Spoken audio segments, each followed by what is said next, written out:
Tuhan, Bapak Ibu, selamat pagi menjelang siang. Kita bersyukur kembali kita beribadah kepada Tuhan, Bapak Ibu Saudara. Bapak Ibu, saya menyampaikan firman Tuhan bagi kita hari ini. Ada 3 hal yang harus ada dalam hidup manusia. Sekali lagi, ada 3 hal yang harus ada dalam hidup manusia. Bapak Ibu, kita baca dalam 1 Korintus pasal yang ke-13 ayatnya yang ke-13, Bapak Ibu. Demikian firman Allah.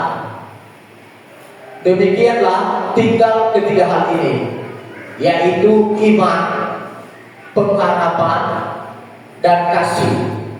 Dan yang paling besar di antaranya ialah kasih.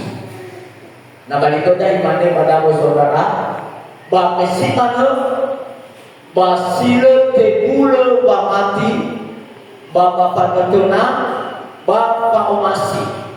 Si telu ada ba semuara ba paumasi ada Bapak Ibu saudara sekalian. Nah, Bapak Saudara, kita melihat bahwa ada 3 hal yang harus ada dalam kehidupan manusia. Yang pertama adalah iman.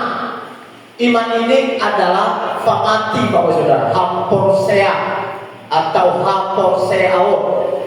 Iman, Bapak Saudara, ini hal yang pertama yang ada di dalam ayat Bapak. 3 hal ini tidak boleh tidak ada, harus ada dalam kehidupan manusia, Bapak Saudara.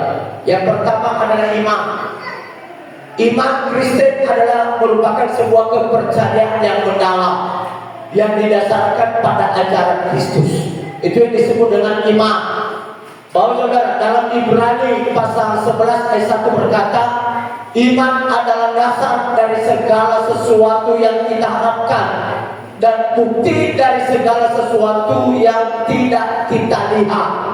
Famati bano fa'arogede sinuduhu bangawane di dena-dena apa tu dede bangawane sida oroma. Itu adalah iman, Bapak Saudara. Saya tidak akan baca di bahasa Batak, Bapak Saudara, tapi saya sudah kasih saja, Bapak Saudara. Ini adalah merupakan sebuah iman. Nah, kita lihat, Bapak Saudara, iman, tetapi tanpa iman tidak mungkin orang berkenan kepada Allah. Tanpa iman, nalo pamati sama sama goi sintola memusuh itu dulu lagi. Tanpa iman tidak mungkin orang berkenan kepada Allah. Kalau kita tidak punya iman, kalau kita tidak punya kepercayaan kepada ajaran Yesus, Saudara, maka firman Allah berkata bahwa tidak mungkin le sama sama goi sintola masih itu dulu lagi. Tak ada satupun orang yang berkenan kepada Allah. Itu disebut dengan iman, Bapak Saudara. Kita lihat, Bapak Saudara, bahwa tanpa iman adalah perbuatannya adalah mati. Kita lihat Yakobus 2 ayat 26. Sebab seperti tubuh tanpa roh adalah mati, demikian juga iman tanpa perbuatan adalah mati. Dewa Aisyah mati tidak, Bapak Saudara, tapi kalau ada buah-buah pakai lo pamadola silonoso. Nah, itu dari orang mana pulau foto silonoso pasti mati foto ada. Si malekoi mati ada nalo buah-buah no mati si mati. Artinya walaupun kita memiliki iman yang bisa memindahkan gunung, yang memiliki iman sebiji sesawi saja, tetapi kalau tidak ada perbuatannya, Bapak Saudara, samaannya adalah mati. Itu yang pertama, Saudara. Yang kedua, Bapak Saudara, kita lihat bahwa Yakobus 2:25 pelacur. Ini pelacur, orang berdosa. Ini orang berdosa, Bapak Saudara, seorang pelacur besar di kota Yeriko. Pelacur. Tapi Bapak Saudara, ketika dia melakukan perbuatannya, menyembunyikan orang pengintai kota Yeriko, maka kita melihat ketika Tuhan menghancurkan kota Yeriko melalui Yosua dan seluruh para imam mengelilingi kota Yeriko, maka apa yang terjadi? Yang diselamatkan pada saat itu adalah hanya Rahab dan keluarganya, seorang pelacur besar yang ada di kota Yeriko, diselamatkan karena perbuatannya. Oleh sebab itu, saudara, iman adalah iman yang harus disertai dengan perbuatan. Yang kedua adalah pengharapan. Pengharapan, pengharapan adalah dalam bahasa Yunani dipakai kata elpis. Ya, dipakai kata elpis. Kata elpis ini adalah harapan atau mengharapkan. Itu kata elpis dalam bahasa Yunani. Mengharapkan, harapan atau mengharapkan. Itu kata elpis. Dalam Roma pasal 5 ayat 5 berkata, pengharapan tidak mengecewakan karena kasih Allah telah dicurahkan di dalam hati kita oleh Roh Kudus yang telah dikaruniakan kepada kita. Artinya pengharapan bila kita mengharapkan kepada Tuhan, maka pengharapan itu tidak akan pernah mengecewakan. Itu yang disebut dengan elpis, harapan atau mengharapkan. Dan yang terakhir dipakai kata kasih. Saya tidak mengajari tentang kasih dalam bahasa Yunani, tapi saya akan menyampaikan kasih di dalam Alkitab. 1 Korintus pasal 3 4 kita melihat kenapa iman, pengharapan dan kasih, kenapa diakui dan terang-terangan di situ bahwa yang paling besar adalah kasih. Kita lihat apa itu kasih. Kasih itu, Bapak Ibu Saudara, ada beberapa hal.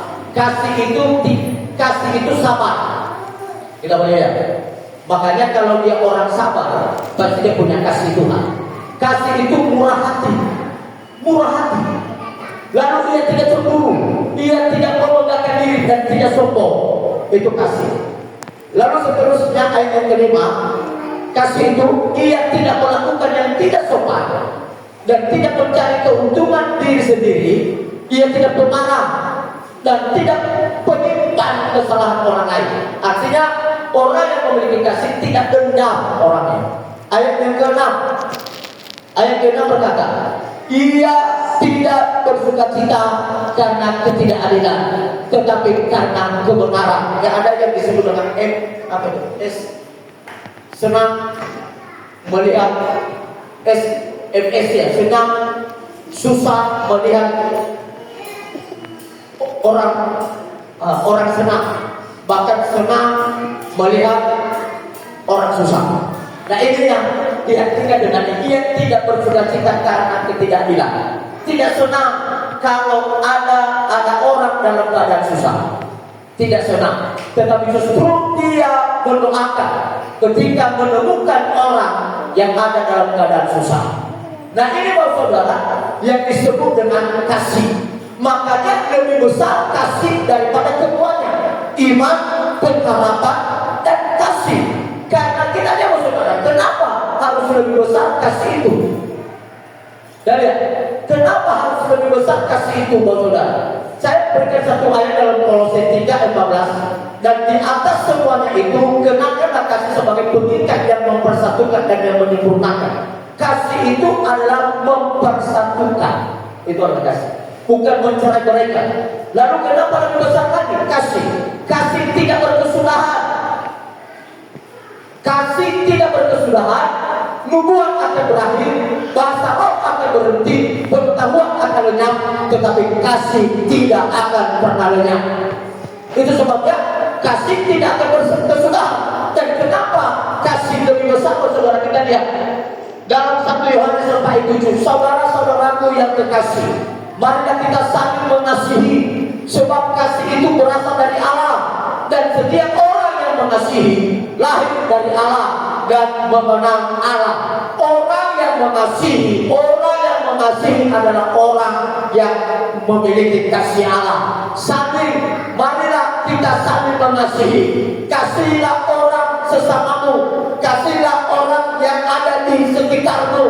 Lalu kalau orang yang tidak mengasihi, maka kasih Allah pun tidak ada di dalamnya.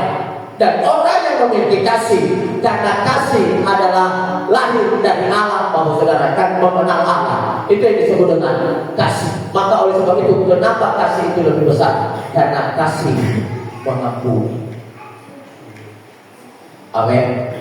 Kasih mengampuni. Kalau iman pribadi, individual kita kepada Tuhan, itu iman, kepercayaan. Lalu pengharapan juga individual kita kepada Tuhan. Kita mengharapkan sesuatu kepada Tuhan. Sama seperti iman, kita percaya kepada Tuhan bahwa Dia adalah anak Allah. Lalu mengharapkan, Tuhan, saya berharap Tuhan Yesus bahwa supaya saya menerima rezeki di tahun ini, supaya saya bisa bangun rumah. Mungkin seperti itu harapan. Dan itu adalah individual, hubungan kita antara kita dan Tuhan. Lalu kalau disebut dengan kasih, bukan hanya antara Tuhan dengan manusia, tetapi juga kasih ini adalah antara sesama manusia. Karena kasih itu adalah kasih yang mengampuni. Sebesar apapun kesalahan orang bagi kita, sebesar apapun kesalahan orang dalam hidup kita, bisa kita mengasihi. Kenapa? Karena kita memiliki kasih Tuhan dalam hidup kita. Maka oleh sebab itu, saudara, kita lihat dari firman Allah adalah kasih itu dalam Matius 14 ayat Matius 6 ayat 14 berkata begini. Karena jikalau kamu mengampuni kesalahan orang, Bapamu yang di surga akan mengampuni kamu juga. Maka oleh sebab itu, Bapak Saudara, jemaat Tuhan, kalau kita tidak mengampuni orang, dosa pun tidak diampuni Tuhan. Tapi kalau engkau mengampuni orang yang bersalah kepadamu, maka Tuhan pun dikatakan di sini, maka Tuhan Bapamu, Tuhan pun yang ada di surga akan mengampuni kita juga. Amin. Haleluya, saudara. Tetapi di dalam ayat 15 berkata, tetapi jika kamu tidak mengampuni orang, Bapamu juga tidak akan mengampuni kesalahanmu. Maka oleh sebab itu, ketiga ini yang paling besar adalah kasih. Milikilah kasih Allah yang ada dalam setiap kehidupan. Tuhan Yesus memberkati. Kalau saudara kita bangkit berdiri.